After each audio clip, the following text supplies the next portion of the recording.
K joining in. Yeah, okay. The element has to be this.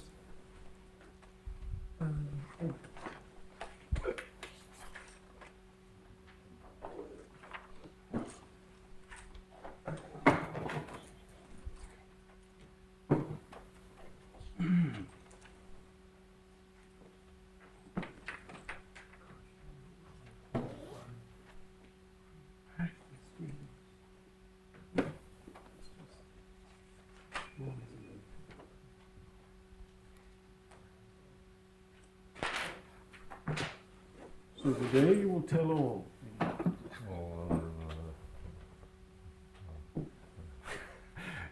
The all is a very difficult concept somehow.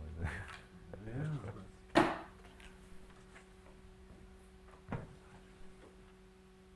I think you've been reading too much Buddhist poetry. I can't read enough.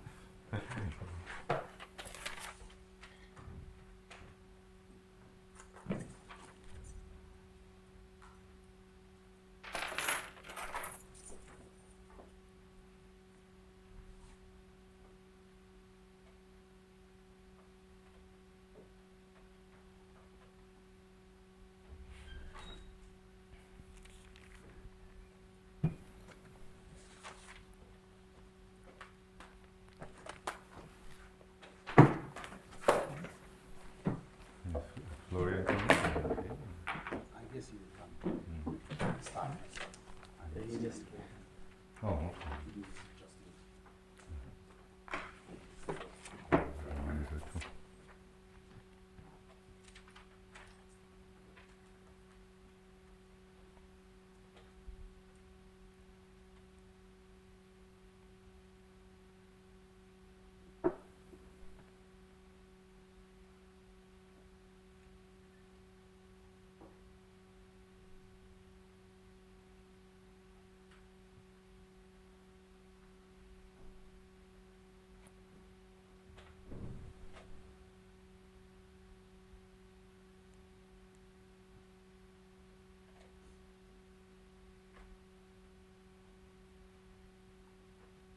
We'll begin.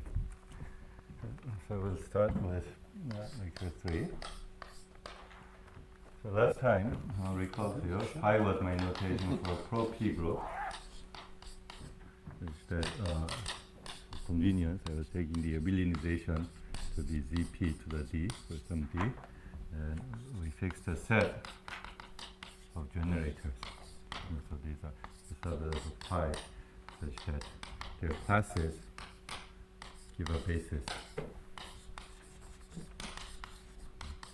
The abelianization. You're late again.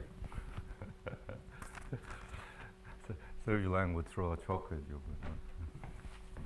Anyway, so lambda is a notation for the completed group algebra. And we denote it by a sub n, I modulo the augmentation ideal, tensor with 2p. And then a itself is a notation for the inverse limit of the a sub n. This also is equipped with an augmentation that will denote by epsilon to qp. And, I'll write a little bit more here. The kernel of epsilon was the augmentation ideal of A that I denoted by I sub n. And then if we look at the kernel I sub A, the kernel of the map from A to A sub n, this was we denoted by A with bracket n.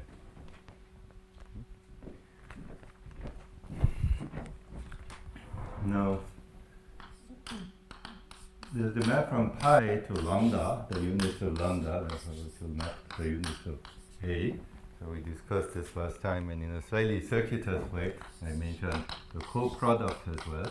That goes from A to A, the completed tensor product of with A, which by definition was the inverse limit of the A n tensor AMs over QP. So this coproduct that gave it the structure of a completed Hopf algebra. And the coproduct has the property that Ig goes over to Ig tensor Ig for elements of the group. But it has many more elements that satisfy this equation. That is to say, we defined L to be P of A. So this is a notation that's used sometimes for a Hopf algebra, the primitive elements. These are the primitive elements. By definition, these are the A inside. Be careful, how did I write this last time? The augmentation ideal is that delta A equals A tensor 1 plus 1 tensor A. Right? So I said you have to pause a second to remind yourself what this means inside the inverse limit. And then U, by definition, was the group-like elements. These are the A inside 1 plus identity of A. 1 plus the augmentation ideal, such that delta A equals A tensor A. So in particular, if you take an element coming from the group, that gives you elements of U, but there might be more elements for the following reason. Delta. Delta of G equals Ig tensor. Say again, where? The last thing I tried. Sorry, fine, thank you. Yes. Oh, I forgot to close the bracket. Right. Now, the thing was, there was this map from 1 plus IA to A given by the log. And the map in the opposite direction given by the exponential, or both are just given by formal power series that converge inside this completed algebra. IA on the right hand side. Oh, sorry, IA. So there's a formal power series which are set up to converge. And these are bijections. And in fact, what one can check is the following thing. So first of all, I guess I didn't say this, L is a Lie algebra. Well, I mean, before I do that, maybe I first to mention that, in fact, if you take an element X inside 1 plus IA, this is group-like. So this is in U, if and only if log of X is in S. So this is a formal computation that I want to do. You can check that this condition for the log is exactly the same as this condition for the exponential of it. For an element, it's the same as condition for the exponential of it. So that's one fact. So, what I was about to say is, so for example, so you could start with an element coming from the group. I'll write IV for now, even though sometimes I might forget it.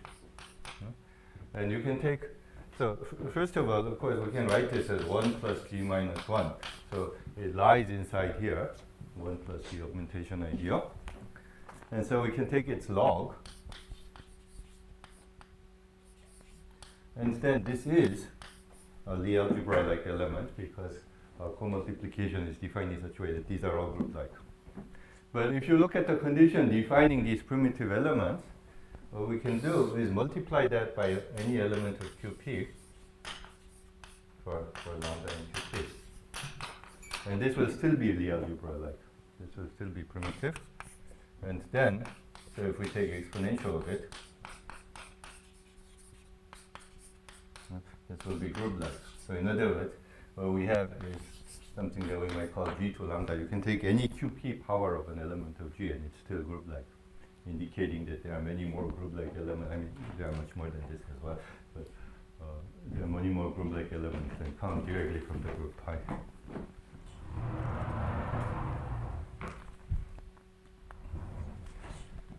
Also, we define Ln, to be L intersect this nth augmentation ideal. Is the closure of the nth product, nth power of IA, but I don't want to use the topological language too much at the moment. And then UN by definition was U intersect 1 plus LAN. And if you just look at the defining power series, you see that un and ln are also bijective by exponential and log. Yeah? Because if something is inside IA, inside here, then exponential of it will start out by 1 plus something in here, that higher power. I guess also, I guess I forgot to say that these are the closures of the powers, what I said just now, and therefore any power of something inside is ideal. So IA to the n, for example, is contained inside I sub a bracket and so on. So those things come in minor ways when you do these computations. So anyway, so these are in bijection. And then, slightly less obvious is the fact that if you take u mod un, therefore, this is actually bijective to L mod Ln. So this induces this bijection via the log and exponential again. So let me explain what happens in the case of the log. It's the same in the case of the exponential. But the thing is, suppose we write, say, suppose A is in U and B is in U to n. So we took an element, you have to see what happens when you take different constant representatives to this. Then this means that A can be written as exponential x for some x, and this can be written as exponential y, except y is inside ln. Yeah? So we just said that these things, these and these are bijective by using via the exponential and log. So now if you take A times B, of course, and log of that, so this is log of x times xy. So now this Campbell-Hausdorff formula comes in. Oh, this is what I had started to say, then forgot to say. This forms a Lie algebra with respect to the standard bracket given by the associative algebra structure. Oh wait, yeah, sorry, I forgot to say that. So this is a Lie algebra. Under the bracket, xy is simply xy minus yx, where this multiplication occurs inside the algebra structure of A. So that's also a one-line check, that if x and y satisfy this condition, x times y or y times x, of course, will not satisfy the condition, but if you take this commutator, it will. The middle terms will cancel. Using the fact that delta is an algebra homomorphism. So now, if you take this, oops, this doesn't go up. Right? So Campbell-Hausdorff formula says that this is x plus y plus well, 1/2 xy, and so on. So what you get, but here, what occurs here is what we'll call the Lie power series.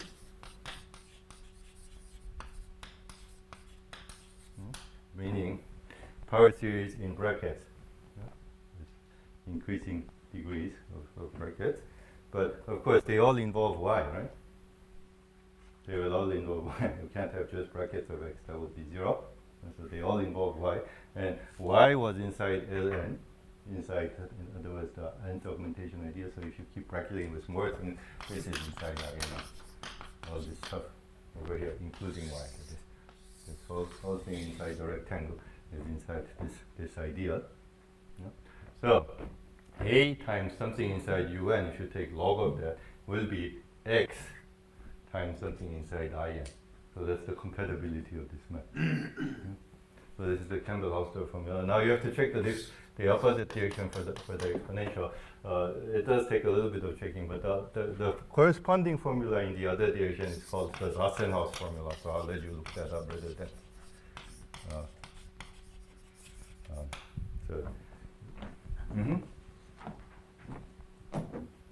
Log, you said when x bar inverse to each other defined from u to L. Right. And you also told us that un log respect maps un to ln and x and so on. Right. Is it not clear that I do not? So it's clear that log induces such a map and x and they are inverse to each other, but I do not precisely know what you want to tell. It's not formal. Homomorphism. Maybe I'm doing something completely silly, but see, you have to check. Of course, the subgroup un will go to ln, right? But this is not a group homomorphism. So you have to say something about about what happens when you translate an element of U by an element of this equivalence relation. Good. For that, it's essentially a group homomorphism of the higher orders. That's why this works. The logs in the exponent group. Yeah, that's right. So that's the first one. So we need to check something, and in one direction, for the log, the compatibility of this with this equivalence relation is given by this Campbell-Hausdorff formula. In the other direction, it's given by the Zassenhaus formula. Once you have the compatibility, of course, it's bidirectional. Like the previous result. Okay, this wasn't my notes.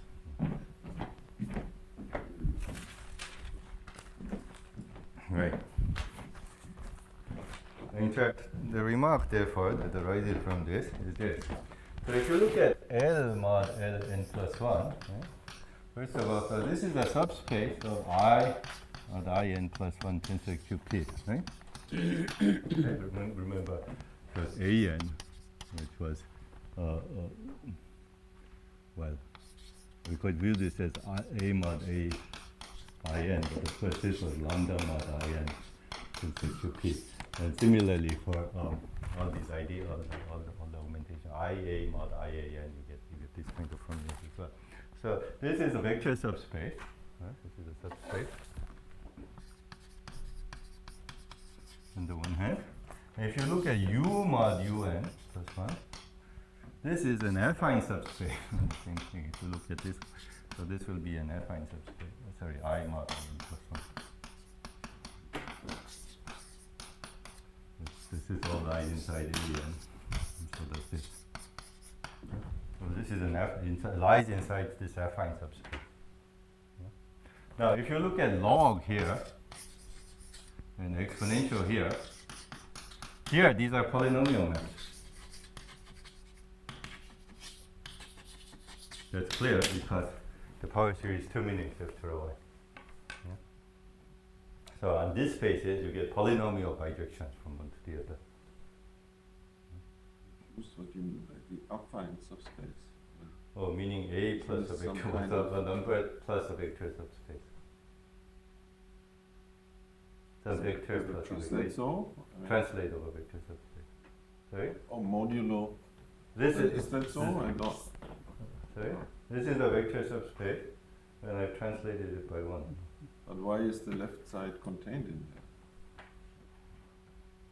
there? Well, I guess. Is this a subgroup of the U? I mean, the maybe portion I have of to be the careful. units? So I said, I think this is correct. So I guess I defined this to be a subspace of 1 plus IA, right? Yes. And so, well, maybe I have to be slightly careful.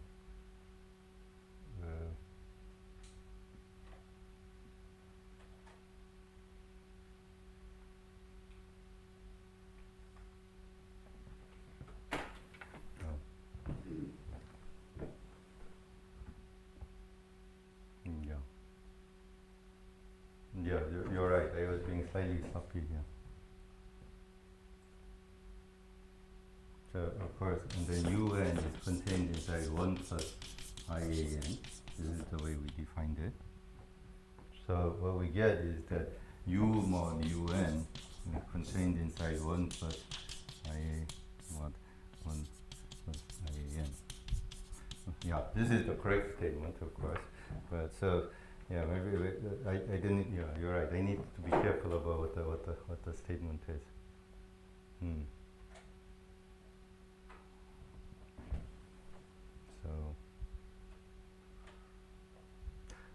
So maybe what I want to say is that I guess it's still the case that this is inside. This is isomorphic to this thing via the map that takes X next goes to X minus yeah, 1. X minus 1, Yes. right? Yes. Yeah. Okay. Yeah, all right. So let me put it in there. Okay. So we'll. Yeah. Sorry. That's the correct thing. Let me get rid of this.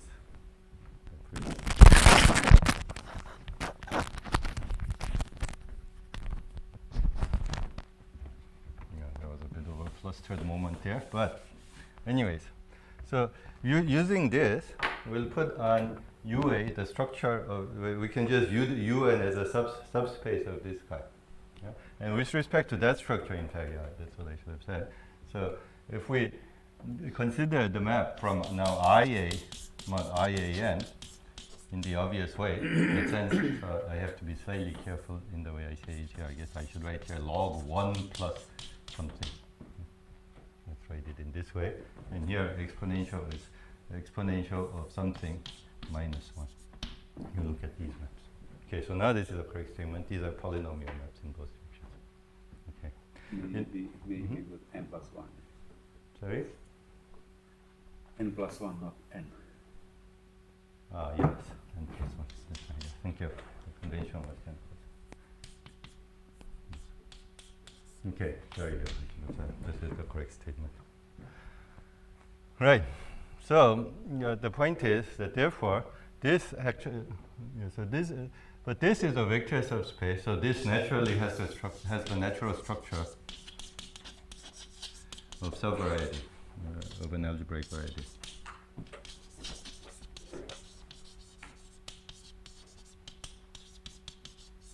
Because it's exactly the inverse image under the algebraic map of this subvariety.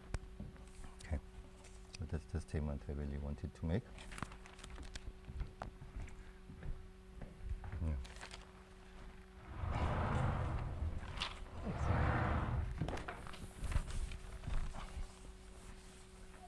In fact, now ln, if I denote L sub n by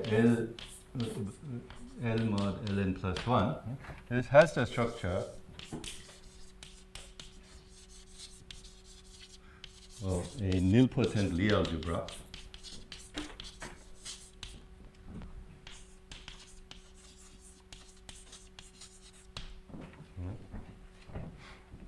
It's nilpotent because if you keep taking brackets, of course, eventually it will lie inside that piece of the augmentation idea.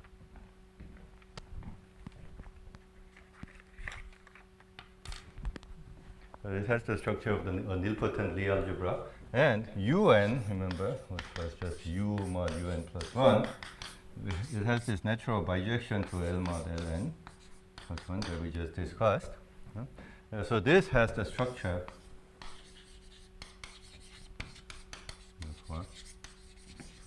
of a unipotent algebraic group.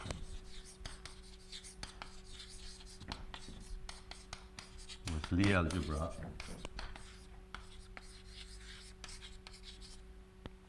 L sub n. So this statement, yes, it depends on what detail you want to say it in. One way of saying it is that is to refer to this fact that there's an equivalence of category over any field of characteristic 0 between nilpotent Lie algebras and unipotent algebraic groups, where to a Lie algebra you associate the unipotent algebraic group that's given by the same space, but whose group structure is given by the Campbell-Hausdorff formula. That's an equivalence of category, and that's exactly what happens here. So this is the unipotent algebraic group whose Lie algebra is that. So you use that equivalence of category, or if you want to write down the differential definitions more carefully, of course un here is isomorphic to Ln, and 0 here will go to 1. So this can be viewed exactly as the tangent space as 0 of un, and then you have to work out that the Lie algebra structure there is the Lie algebra structure that you would get by considering them as invariant derivation. So you get this extra structure on these guys. How complicated is the dimension? Sorry? How complicated is the dimension? Oh, I'll do that example in a second. Of course, I can't say in general. What we're interested in is in specific examples, and we want to be able to compute this. Yeah, I'll do an example, which is actually quite critical for applications.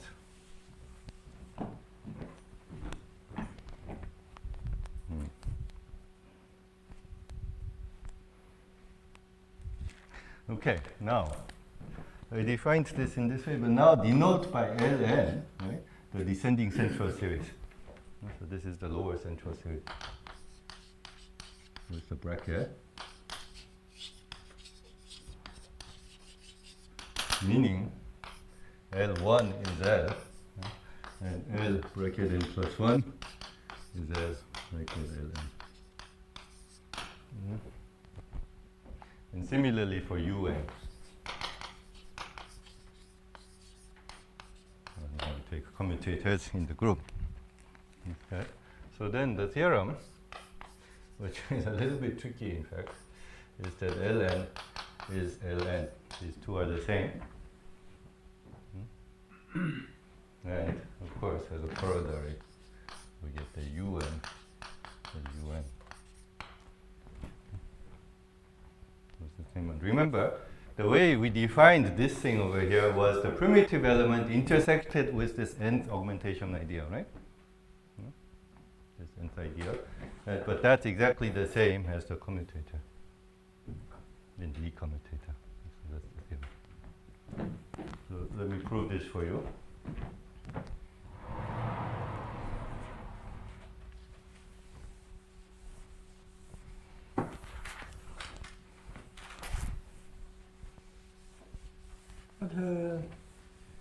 But you mean S0 is L, why is that? No, this is a matter of convention, but my collaborator Richard Hain convinced me that this is the better convention. Sorry, Yeah. I mean, maybe it's L. Sorry? Oh, sorry. No problem.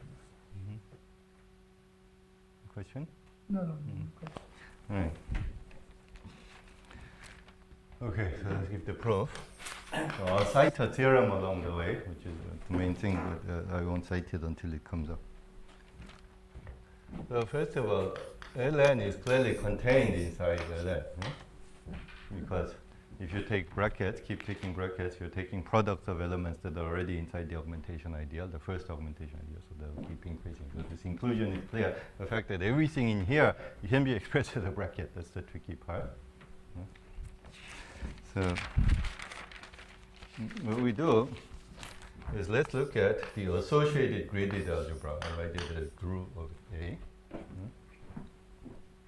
And this will therefore be the direct sum as n goes from 0 to infinity of in over in plus 1 for QP.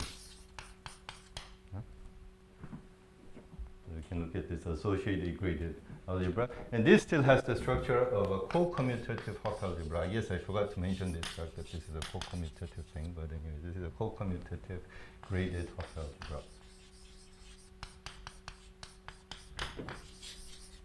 That is to say, if you look at the co-multiplication that we discussed before, A goes to A to this thing. You look at this co-multiplication, we already pointed out that in fact, if delta of I, the thing that gives you the filtration here, IAN, in fact is contained inside IA, sorry, sum over I plus j equals n of IA I inside I and j. So this is the tensor product filtration. So in fact, this thing here will descend to filtration on this associated graded object. So this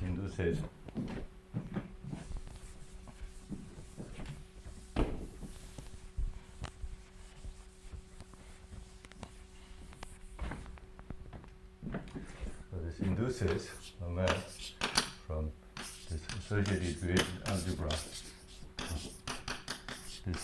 This is ordinary tensor product. There's no completion here, it's the direct sum of all these things.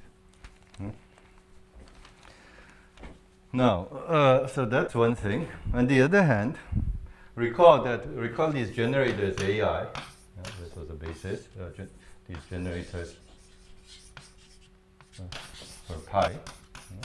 And this alpha I that I think they derivated by alpha AI minus 1 for this thing, the class of alpha I, recall, this generates the basis for I mod I squared. Well, it's true even ZP linearly, but since I'm tensoring doing everything rationally right now, I'll write it this way. So recall that we proved that this is a basis for I mod I squared. Right? So if you look at log of AI, so this is still a basis. Because this AI minus 1 and log AI are the same, modulo I squared. So this is still the basis. So these guys, so how do I want to write this? So I'll write this AI. But these are primitive elements, of course, right? So these are primitive. These are the algebra like, this is an L. So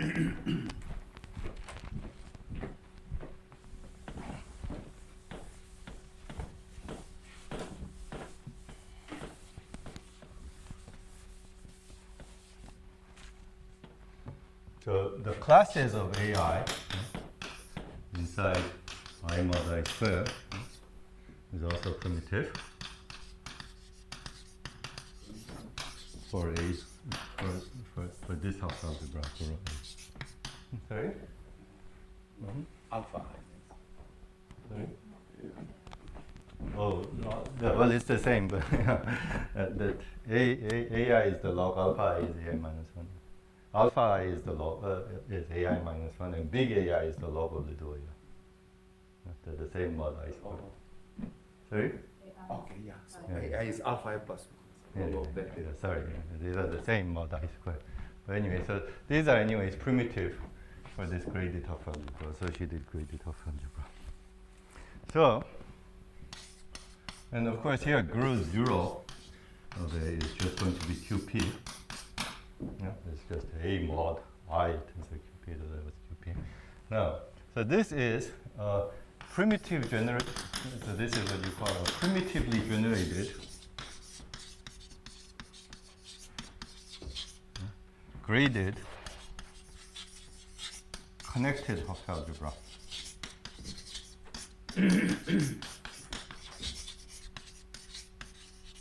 Primitively generated, the meaning I hope is clear. So that is to say, this is generated by primitive elements, right? And the higher graded pieces are all just I to the n mod I to the n plus 1. So they'll all be generated as an algebra by this guy. So it's generated by primitive elements. Graded, the meaning is clear. Commutative refers in this case to this fact. There's no negative degrees, and degree 0 is just this. It's just one dimensional. So in this case, there's a theorem of Miller and Moore, which I won't prove.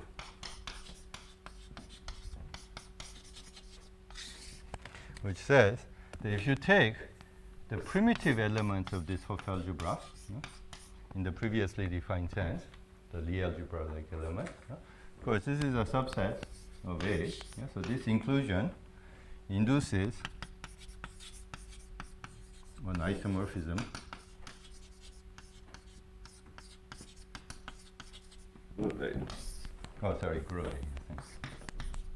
between the universal enveloping algebra of these primitive elements and the original GRU A.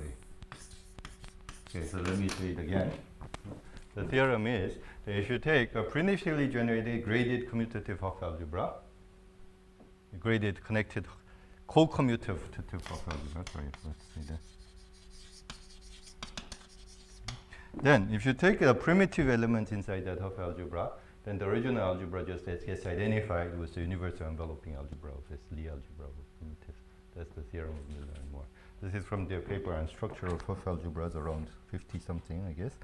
And the proof is of the same flavor as one of these tedious Lie algebra theorems with the PBW, Poincare-Markov bit type of theorem. So it's elementary, but it's a little bit tedious writing down that it all works. But anyway, so since there's a clear-cut reference, I won't prove that here. But also, this is a graded isomorphism. I should say that as well.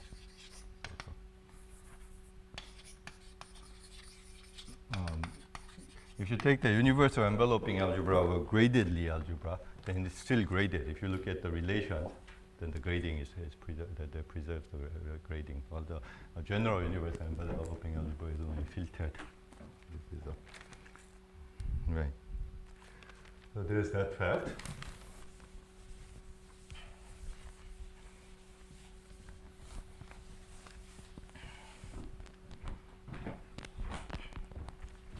So let's look at L mod L squared, right? So as we said, this lies inside. Let's look at this. So this is just the same as this I mod I squared. And this lies inside the primitive element inside this full algebra. That's what we just said, right? Like this inside this Lie algebra. Yeah. So this vector space is lying inside the Lie algebra. So if we take the free Lie algebra, I'll write it as F Lie of L mod L square, there's a Lie algebra homomorphism to this, given by just taking brackets, sending brackets to brackets. So there's this induced map. So this is the free Lie algebra generated by the vector space L mod L square. So this inclusion of vector spaces into this Lie algebra will, of course, by universal properties of the free Lie algebra, induce this map. So we get the map from U of the free Lie algebra, the universal enveloping algebra of the free Lie algebra, will then map to the universal enveloping algebra of this, which therefore is isomorphic to prove this via the theorem just cited. So, yeah. Now, but if you look at here, I mean, this map we could have. mm-hmm. Is it obvious that this map exists? Yeah. I need the theorem for this. No, yeah, you don't need the theorem for this. But because this is this, so this is, and because this is just the associated, these were these kind of things, right? So this map is evidently surjective. Because remember, this was I mod, this was L mod L square goes to I mod I square.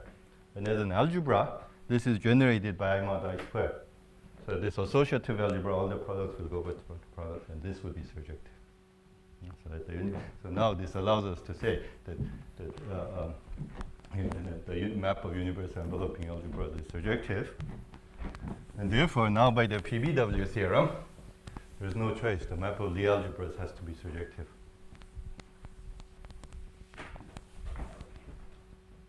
The map of Lie algebras. It goes from the free Lie algebra on L mod L square, goes to the primitives.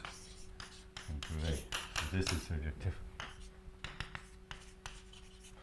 So the reason for this is, well, you can look at the PBW theorem in several ways, but one consequence is that both Lie algebra, so if you look at these inclusions into the universal enveloping algebra, there's a vector space retract going in the other direction. There's a projection going in the other direction that induces the identity, the original map. So if this is surjective, then this is surjective, so this is surjective. So the vector space retraction to the Lie algebra itself shows that this has to be surjective. Yeah. Okay, so this is surjective. So in other words, elements inside here, the primitive elements inside here, can all be expressed as a bracket of things coming from L mod L square. Okay, now, so now we'll prove the theorem, this fact. So let's take X inside L intersect IN. Yeah? Remember, this was our definition of Ln. Well, then of course it's a primitive element because it's inside L, right? So we can look at its class inside, well, what do I want to say? Inside curl N of A, right? So this is still primitive.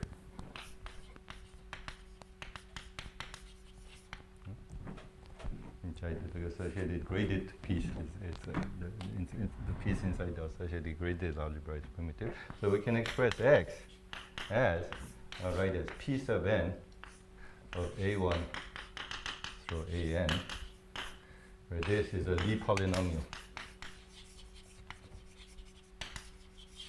So class of A1 through AD.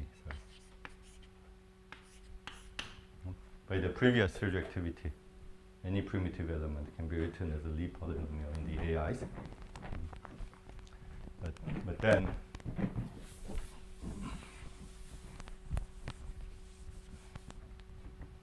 what that gives us is that X, if we write it as a Lie polynomial in the now in the A1 through A, the same Lie polynomial in the AD without brackets, this has to lie inside IN plus 1.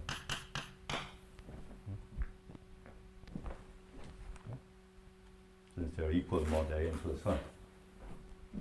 Now, this, of course, is primitive. This is primitive because it's a Lie bracket of primitive things. As I said before, that's closed in the Lie bracket. And this is primitive. So this difference is primitive. And it's inside I n plus 1. So in fact, this is intersect L, which was L n plus 1 by definition. Yeah. Okay. So now you can see how it goes. You take this difference. So I won't write this down. I wrote it as Pn, I think. I won't write this down carefully. We write this now as we can write this some Lie polynomial degree n plus 1 with lie inside I n. Sorry, I think I got my notation confused. Okay. This will lie inside I n plus 2 and so on. And this converges by the definition of A n as the inverse limit of these things that we mentioned earlier. So the sum of all these PI's will give you that. I mean, is it clear that, maybe this is a stupid question, but is it clear that the intersection of this I, A, N is 0? Yeah, that's clear. So what you have to do is consider the definition. It's a sequence of elements, right? From an element of A is a sequence of elements inside A sub n, right? And to be inside every In means the projection to every An is 0. So that's 0 by definition of an element of the inverse limit. IAN is the kernel of the projection from A to A sub n, right? Yeah? And an element of A is given by a sequence of elements in A sub n. So if every projection is 0, that means every component is 0. That's elementary. Well, AD, P plus 1, A1, Sorry? So you put this inside the one higher level and it's still primitive and you do the process again. P m plus 1, A1 to A. AD, yeah, sorry about that. Yes, thanks. Okay, so this procedure, you continue this procedure. Okay, is this right? So Maybe then the point, I mean, of course, you're right, but this means somehow then maybe the non-obvious thing is that the, I mean, by completing, you have achieved this by completing. Right, that's right. So maybe the real question is the original complete group ring still contained in the A? So it's the intersection of the I to the N 0. This is maybe not so obvious. I to the N. Yeah, because the intersection of I to the N is contained inside intersection of I bracket N. No, I mean, you cannot. If you're considering the map from lambda to A, of course, I don't know about that map, but if we're considering, I'm not sure what the question is. I mean, the map from lambda to A, is it, the question is it injective, for example? I don't think that would be injective, certainly not in general. For example, if you took, It's exactly that the intersection of the I to the N is non-zero, right? Because inside lambda, you mean, or inside lambda, yeah. Inside lambda, yeah, that can happen. That's right. But here, not, we're considering inside A. Okay. So remember, well, I made an assumption on pi at the beginning. But if you carried this procedure out for a finite group pi, for example, you'd get 0, or QP, just the bottom.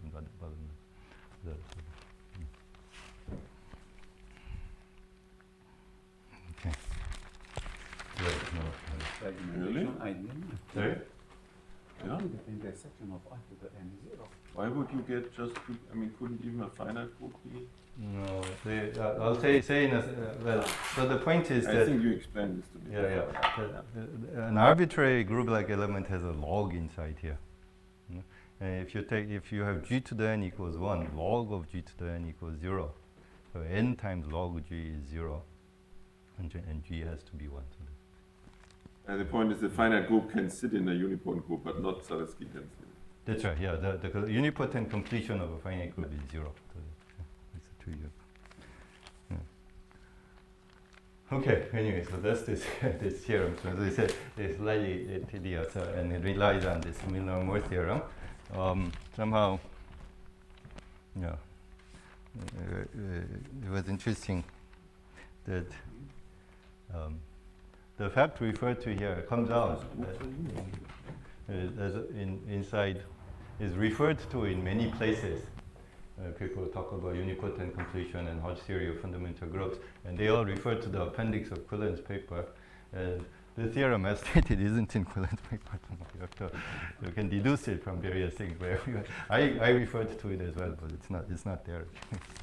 One has to write this up. One has to argue. You said it's not clear the intersection of I to the n 0? Oh, intersection of I to let me not try to answer these questions right now. I'll focus mostly on this A and A sub n, where everything is what I said. But what goes on inside lambda, it's very easy for me to end up saying something stupid, so maybe I shouldn't do it. For finite, pi is finite is not true, it's true. What is true? It's the projective limit of things over which everything is true. If pi is a finite P group, Right. intersection of all the powers of the augmentation ideal is trivial. Your intersection of all powers of augmentation ideal is. The projective limit of those is trivial. Is that right? No, I'm a little bit confused by this. But anyway, what's true is that the map from lambda to A might be just the identity. It might send everything to all the group elements to 1. That can happen.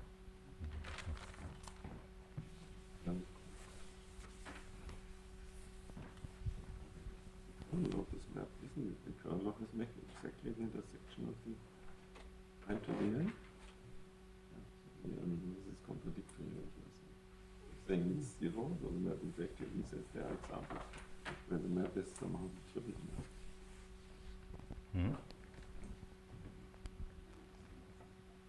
I'm not sure what Discuss it. okay, we'll discuss this afterwards. All right. So now here's a theorem, which I stated at the end last time. So let's look at this inclusion of pi into U now. So this inclusion makes U the QP pro-unipotent completion of pi. So what does this mean?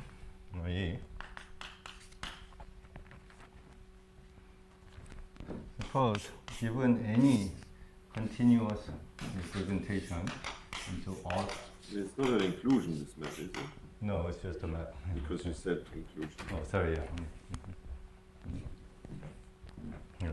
So if you take a continuous representation where V is a finite dimensional QP vector space.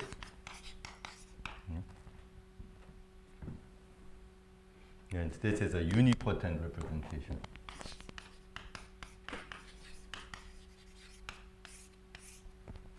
Okay.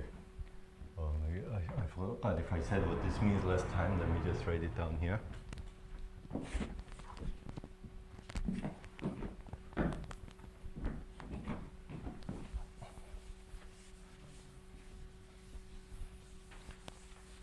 This means that V equals V has a filtration, V sub n minus 1, that's up to V naught, such that, I guess I'm calling this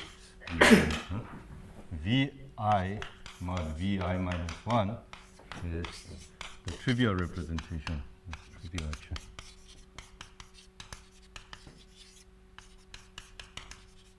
So there exists such a filtration.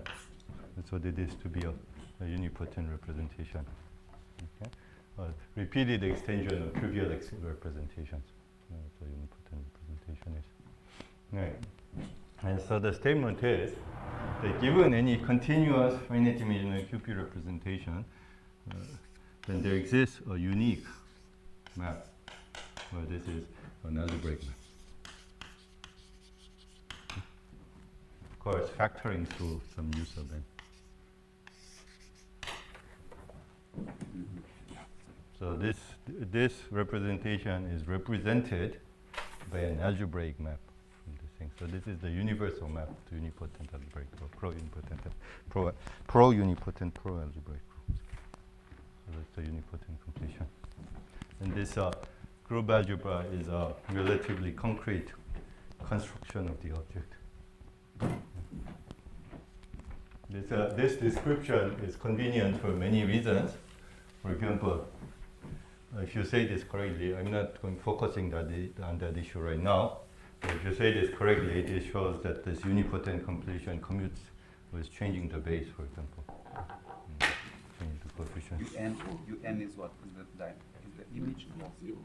Oh, I'm saying this algebraic map factors through some quotient. Oh, sorry, did I not write this? This is U mod UN.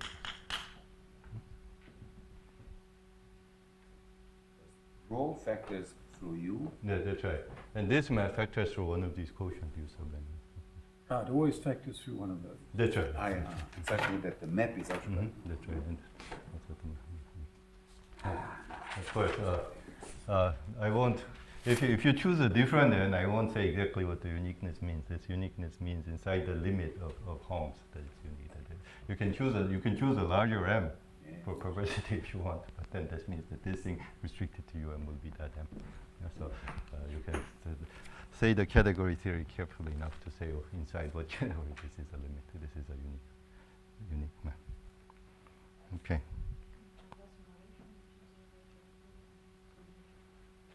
Oh, sorry? Oh, yes, yeah. In fact, it follows from the construction. That's a good point. The image of rho, Zariski closure, maybe I should be, it's probably correct, but let me just say this carefully. This is Zariski dense image of U. I think the image is risky closed as well, but I have to be slightly careful because I don't want to make a mistake.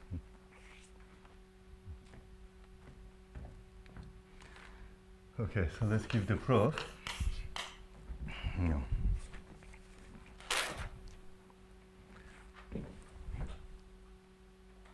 Right.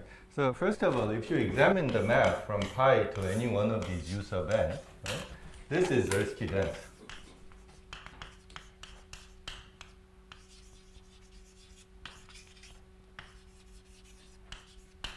And the reason is that if we look at the map from, okay, so let's give a sub-proof.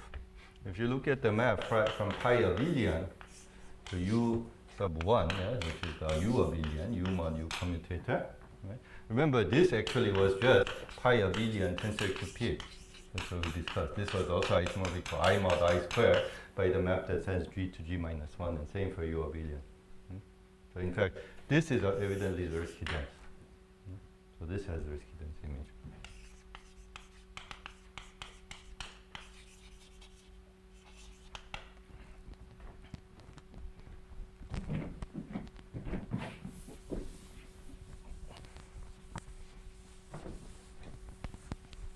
So this implies, of course, that if you take the map from the commutator group, which I guess I denoted like that, so this is the risky dense. And in fact, pi n maps to un will be the risky dense for every n. And so I'll leave the details to how to get to the denseness of pi itself from there. It dens at the bottom, and then it dens at the kernel, and you keep going by induction on it. Yeah. So this is risky. So this has dense image. Okay. So this denseness implies the uniqueness that we want. Uniqueness of the map from rho. Well, I guess I didn't give a name to this. Maybe I'll call this rho sub u or something. Rho superscript u. So this is the uniqueness of u. Sorry? I said someone should defend the English language. The English language is what I wrong. Density. Sorry? Density. Oh, okay, yeah, sorry. Density, denseness, yeah. That's right. So my denseness has prevented me from using the correct density. Denseness is correct. It's right. Denseness.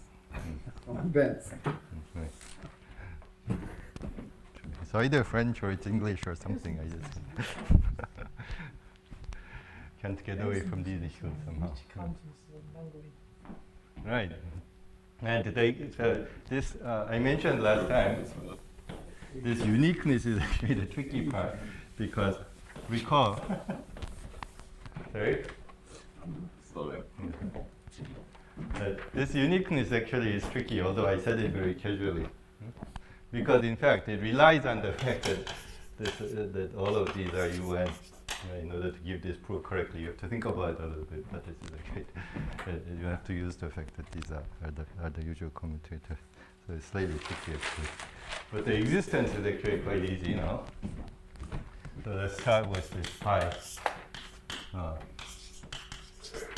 Then here's the existence.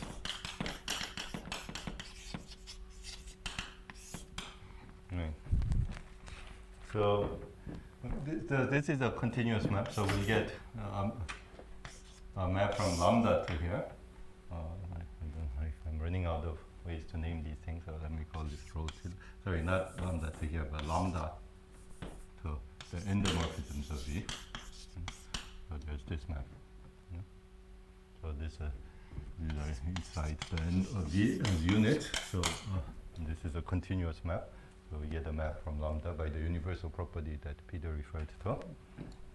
So there's this thing. And then, of course, in plus 1 will go to 0 for some n. Because of the existence of this filtration. I sends Vn to Vn minus 1. Then I square will send Vn to Vn minus 2 and so on. And then dies. So we get lambda. We get from here a map from an to n to v. An algebra homomorphism.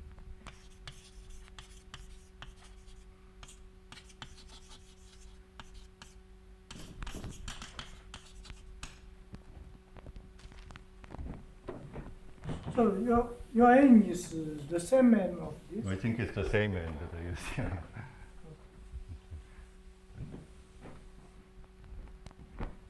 Right. But then, so as I said, I'm running out of room. But then we get map from Ln to NV. Since the map of A was a map of algebras, then this is so this gives us a Lie algebra representation. So of course, this gives us an algebraic representation. What?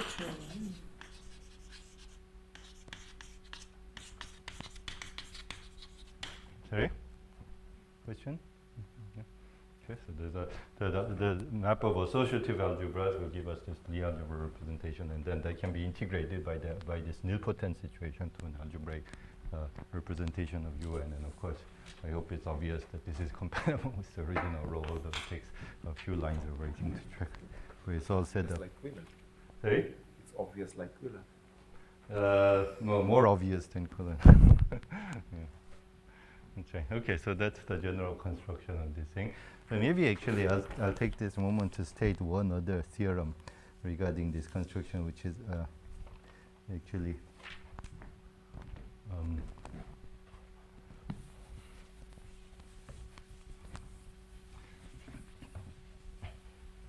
you see, if we look at this map from pi to an, of course this lands inside the units of an, but then by multiplying on the left, this is a representation.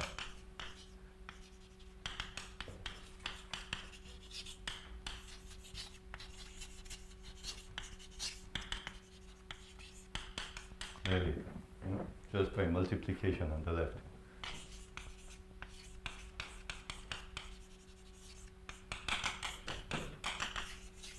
This was this algebra that arose in the process of constructing this unipotent conclusion. But it is also a representation. Yeah? So if you look at A, the collection of the ANs, yeah? So this is a pro-unipotent representation in some sense. That's not worth spelling out. And it's a projective system of representations of pi. Furthermore, inside that representation, there's a preferred vector 1. Remember, that's the identity element 1 that sits inside all of these things. So, in fact, if we look at A together with the element 1, so this is a pointed pro-unipotent representation.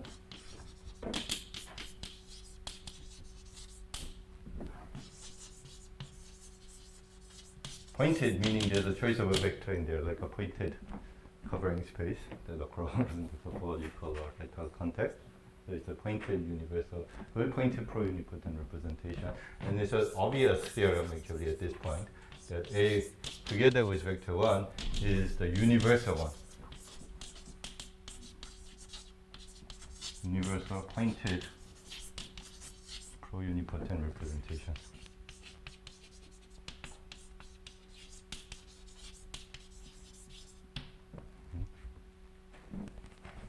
So in other words,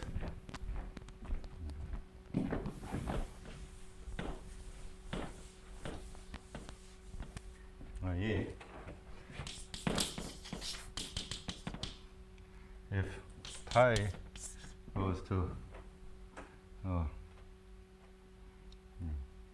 what V is unipotent,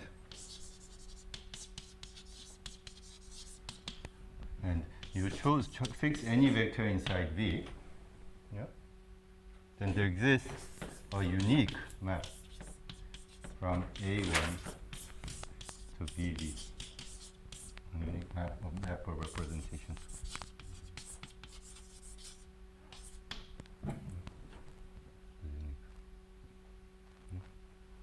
It's clear how to do this.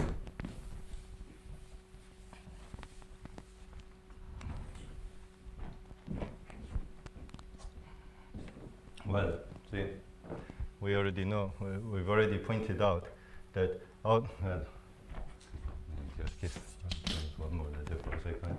So rho, recall, leads to this map from A to end of V, A n to some end of V, some n, right?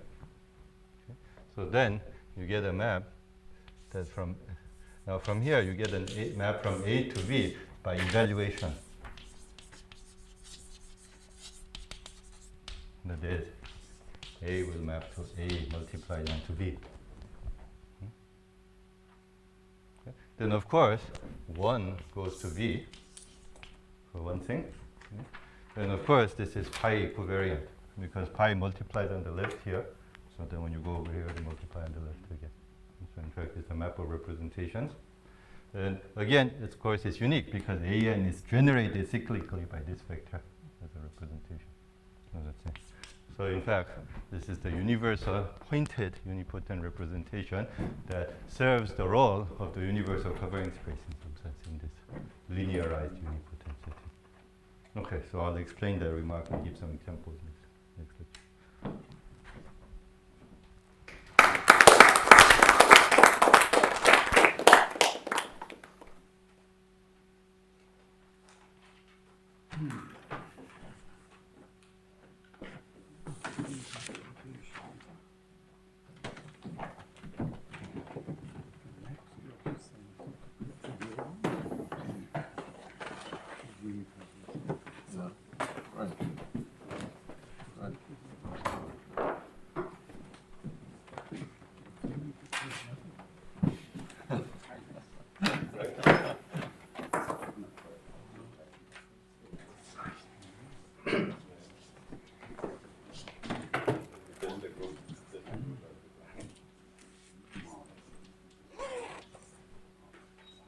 You want to find Prof, okay.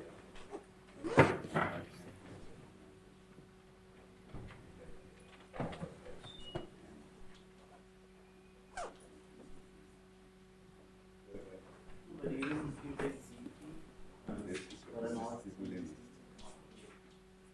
there's not two. The augmentation ideal is Very clear that e to the n power of the no, but that is is no, but what? No. Because if you take CP of Z not P, yeah, but it's not. It's the copy group.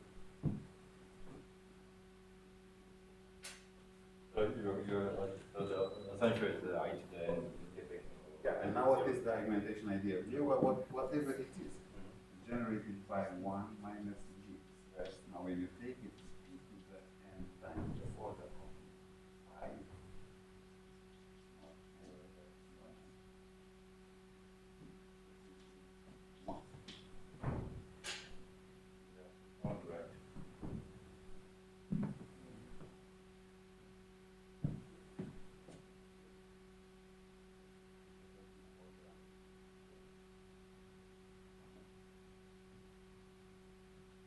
Yeah, okay. Yeah, no,